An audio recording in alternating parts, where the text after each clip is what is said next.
Society Deesa taluka શાખા આપનું હાર્દિક સ્વાગત કરે છે। આજે એક ખૂબ જ શુભ પ્રસંગ જેના અનુસંધાને આજે રેફ્રિજરેટર સબપેટી કે એનું જો લોકાર્પણનું સુંદર આયોજન અહીંયા રેડ ક્રોસ સોસાયટી ડીસા શાખા દ્વારા અહીંયા સુંદર આયોજન કરવામાં આવ્યું છે, જેના ભાગરૂપે Indian Red Cross Society Deesa taluka સહયોગી સંસ્થા chemist Deesa chemist association Deesa દવા બજાર દ્વારા સુંદર આયોજન કરવાનું છે। એના ભાગરૂપે આજે સબ પેટીનું આજે લોકાર્પણનું સુંદર આયોજન પરિવારના સદસ્યના મિત્રો અહીંયા મોટી સંખ્યાની અંદર અહીંયા ભોજન પ્રસાદ સાથે ઉપસ્થિત થયા છે। કાર્યક્રમના ભાગરૂપે અહીંયા જે સબ પેટીનું જે લોકાર્પણ કરવાનું છે એના ભાગરૂપે હું મોતીભાઈ આસનાની આજના કાર્યક્રમ વિશે આપ શું કહેવા માગો છો? આજે જે લોકાર્પણ કરવામાં આવ્યું છે સબ પેટીના એ ભાગરૂપે શું કહેવા માગો છો? આજે નમસ્કાર। Indian Red Cross Society Deesa taluka શાખા અત્યારે શ્રી પ્રકાશભાઈ ઠક્કરના પ્રમુખ પદ નીચે સુંદર રીતે કાર્ય કરી રહી છે। આ વર્ષે આપણે ખૂબ સેવાકીય કાર્યો કર્યા છે અને સતત કરતા રહીશું।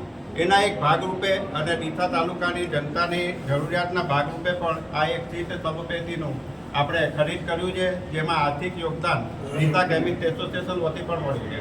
આ સબપેટીની સ્પેશિયાલિટી એ છે કે પ્યોર સ્ટેનલેસ સ્ટીલની બનેલી છે, ઇલેક્ટ્રિક કરંટથી એ ચાલે છે, એનું ટેમ્પરેચર -10 ડિગ્રી આપણે સતત રાખી શકીએ એવી સુવિધા આમાં ઉપલબ્ધ છે। જ્યારે પણ જે કોઈના ઘરે પર દુઃખદ પ્રસંગ બને અને આવી સીટ સબપેટીની જરૂરિયાત થાય તો અત્યાર સુધી ડીસામાં બીજી 2 સંસ્થાઓની કાર્યરત હતી પણ અત્યારે કદાચ નથી, તો આ સબપેટીમાં મનુષ્યનો મૃતદેહ આપણે 2 દિવસ 3 દિવસ 4 દિવસ જે કોઈના સગાવાલા ગામની બહાર રહેતા હોય, ફોરેન રહેતા હોય, આવી શકે એ લોકો આનો ચોક્કસ લાભ લઈ શકે છે। અને કાયમી ખાતે આને આપણે ભણસાલી ટ્રસ્ટ હોસ્પિટલ ડીસા ખાતે મૂકવામાં આવેલ છે અને હેલ્પલાઇન નંબર નીચે લખેલ છે। અસ્તુ। બહુ સરસ મજાની વાત કરી મારી સાથે મોતીભાઈ આસ્તાની સાહેબે। હું અહીંયા ઇન્ડિયન રેડ ક્રોસ સોસાયટીના પ્રમુખશ્રી મારી સાથે અહીંયા મારી સાથે છે પ્રકાશભાઈ। પ્રકાશભાઈ, આજના કાર્યક્રમ વિશે આપ શું કહેવા માગો છો? નમસ્કાર, Prakash Thakkar, chairman Indian Red Cross Society. Indian Red Cross Society લોકસેવાના કાર્યો કરે છે, અલગ અલગ સામાજિક સેવાઓના કાર્ય કરે છે। આજે સીટ સબપેટીનું લોકાર્પણ કાર્ય કર્યું છે, જે લોકોને ખૂબ ઉપયોગી થશે। કારણ કે ઘણીવાર એવું થાય કે પેરેન્ટ્સ કદાચ કોઈનું મૃત્યુ થઈ જાય અને બાળકો બહાર હોય ત્યારે સબ ક્યાં રાખવું એ બહુ મોટો પ્રશ્ન હોય છે। તો એ અનુસંધાને Deesa Indian Red Cross society દ્વારા અને કેમિસ્ટ એસોસિએશનના સહકારથી સીટ સબપેટી એ મેં લાવ્યા છીએ અને એનું આજે લોકાર્પણ કર્યું છે। લોકો એનો ઉપયોગ કરશે એવી મારી અપીલ છે।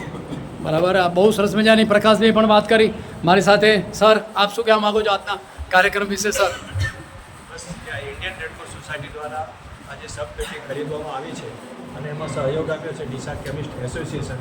એ ખરેખર ખૂબ સરાહનીય પગલું છે અને ડીસા માટે બહુ જરૂરી છે, એના માટે હું રેડ ક્રોસ સોસાયટીને ધન્યવાદ આપું છું। બહુ સરસ મજાની સાહેબે પણ વાત કરી મારી સાથે અહીંયા મંત્રી શ્રી બળદેવભાઈ શું કહેવા માગો છો આજના કાર્યક્રમ? ઇન્ડિયન રેડ ક્રોસ સોસાયટી દ્વારા અને કેમિસ્ટ એસોસિએશન ડીસાના આર્થિક સહયોગથી જે આ ઇન્સ્ટ્રુમેન્ટ વસાવવામાં આવ્યું છે એ ભવિષ્યમાં ડીસા તાલુકાના અને બનાસકાંઠા જિલ્લાના અત્યારે હાલ તો ડીસા તાલુકા કાર્યક્ષેત્ર રાખ્યું છે, પણ ભવિષ્યમાં બનાસકાંઠાના લોકોને પણ ઉપયોગી થશે એવી આશાથી આ ઇન્સ્ટ્રુમેન્ટ વસાવવામાં આવ્યું છે। બરાબર સર, આપ પણ આજના કાર્યક્રમ વિશે? સર, હું ડૉક્ટર પસી પંચાલ।